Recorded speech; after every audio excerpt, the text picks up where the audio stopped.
So guys, for the first step, you want to go to the link which will be down below in the description to download Microsoft Visual C++. And now once you're on this, you want to scroll down. There's going to be two downloads, one for x86 and one for x64. We're going to download both of them, so click on both of them. It's now going to start downloading.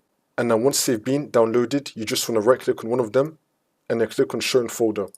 And we should now be in the downloads folder with both the downloads. We're going to install both of them. You can install them in any order you want. I'm just going to go with x64 first. I'm going to double click on it. And now this will come up. And now once this comes up, you want to tick the box, I agree. And then click on install. And then click on yes. It's going to install. And now once that's been done, we can now close out of this.